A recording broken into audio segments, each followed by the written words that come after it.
This channel does not promote any violent, harmful, or illegal activities. All content provided by this channel is meant for an educational purpose only.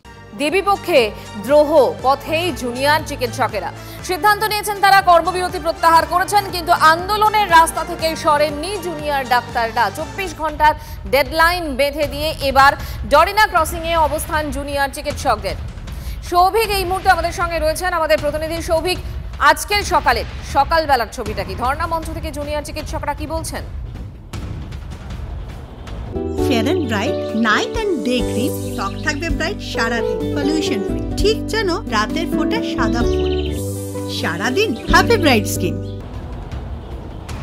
দেখো, এই মুহূর্তে দাঁড়িয়ে রয়েছি ধর্ণা মঞ্চ, অর্থাৎ ধর্মতলা যে ধর্ণা মঞ্চ। গতকাল 8টা 15 মিনিটে ডাক্তাররা যে সিদ্ধান্ত নেয় কর্মবিরতি তুলে নেওয়ার পর, এবং এই মুহূর্তে কিন্তু সেই ধর্ণা মঞ্চের সামনে আমরা দাঁড়িয়ে রয়েছি। সেই ধর্ণা মঞ্চে তুমি দেখতে পাচ্ছ ঘড়ি দেওয়া রয়েছে, অর্থাৎ এই ঘড়িটাই কিন্তু টাইম ইন্ডিকেশন করবে গতকালকে ঠিক সন্ধে তারা যে 8টা 15 নাগাদ এই অবস্থান মঞ্চে তারা অবস্থান করে, এবং তারা যেটা জানায় যে 24 ঘন্টা কাটবার পরে তাদের 24 ঘন্টার মধ্যে যদি তাদের যে 10 দফা দাবি, সেই দাবি যদি না মানা হয় তাহলে কিন্তু আমরণ অনশনে যাবে। এবং মঞ্চের একদম সামনে তিলোত্তমার যে প্রতীকী মূর্তি, সেই প্রতীকী মূর্তি রয়েছে, এবং ডাক্তাররা গতকাল রাত্রিবেলায় যারা এখানে অবস্থান করছিল তারা কিন্তু এই সময় বিশ্রামে রয়েছে, এবং বহু ডাক্তাররা ছিল তারা কিন্তু ইতিমধ্যেই তারা ডিউটি জয়েন করেছেন। এবং তারা যেটা জানাচ্ছিল সকালবেলা যে অন্যান্য যেসব ডাক্তাররা তারা কিন্তু ডিউটি করে ফিরবেন, তার জন্য কিন্তু এখন একটুখানি ভিড় কম। এরপরে কিন্তু বেলা বাড়ার সঙ্গে সঙ্গে কিন্তু বহু ডাক্তাররা তারা কিন্তু এই ধর্ণা মঞ্চে আসবে। এবং দেখার বিষয়, আজ সন্ধে ঠিক 8টা 15 নাগাদ যখন এই তাদের যে 24 ঘন্টা সময়সীমা, সেই সময়সীমা যখন শেষ হচ্ছে, সরকার যদি না মানে সেক্ষেত্রে ডাক্তাররা কী সিদ্ধান্ত নেয় এবং আমরণ অনশনে বসবেন, তারা যেটা সিদ্ধান্ত নিয়েছেন আমি একবার দেখাবার চেষ্টা করবো। এখানে কিন্তু একটি প্রতীকী ছবি আঁকা হচ্ছে রাস্তার উপরে, মূলত তিলোত্তমার বিচার চেয়েই কিন্তু সেই ছবির কিন্তু এই মুহূর্তে যে বাউন্ডারি লাইন সেগুলো ড্রয়িং করা হচ্ছে, এরপর তাতে কালার দেওয়া হবে।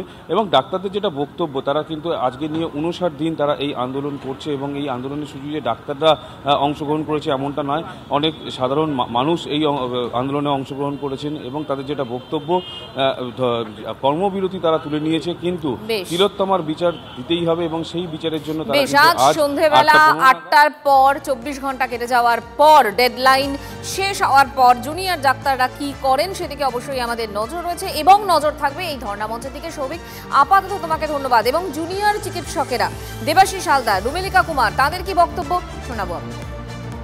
ওনারা বলছেন যে তোমাদের বসার পারমিশন দিয়েছি, কোনো স্ট্রাকচারের পারমিশন দিইনি, তো এখন অবধি এটুকু বানিয়েছো, ওটুকু ঠিক আছে, আর কিছু বানানো যাবে না। তো আমরা বলেছি যে কেন, কি সমস্যা?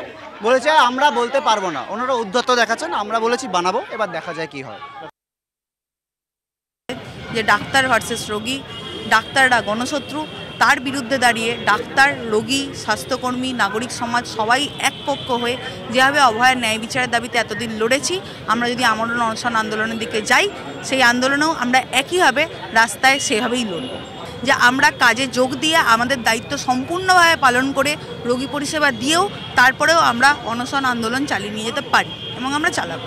এখানে অভয়ের ন্যায় বিচার হয়নি, যেখানে আমি আর একটা অভয় যাতে আর কখনো না হয় সেই জায়গাটা সুনিশ্চিত করতে পারিনি, সেই জায়গায় দাঁড়িয়ে উৎসবে ফেরা, আনন্দে মাতা, এটা আমার পক্ষে সম্ভব নয়।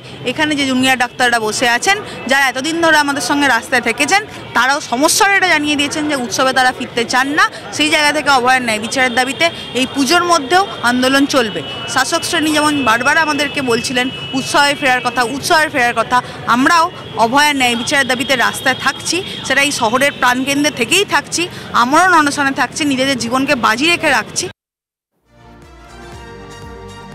জুনিয়র চিকিৎসকদের কর্মবিরতি উঠতেই ফের চেনা ছন্দে সরকারি হাসপাতালগুলো। কলকাতা মেডিকেল কলেজে জরুরি বিভাগে গভীর রাতেও পরিষেবা দিতে দেখা গেল জুনিয়র চিকিৎসকদের। অনেকে হাত লাগালেন গুরুত্বপূর্ণ অস্ত্রোপচারেও। তবে কর্মবিরতি তুলে নেওয়া হলেও তিলোত্তমার জন্য সুবিচারের দাবিতে আন্দোলন থামছেন না, স্পষ্ট বার্তা জুনিয়র চিকিৎসকদের।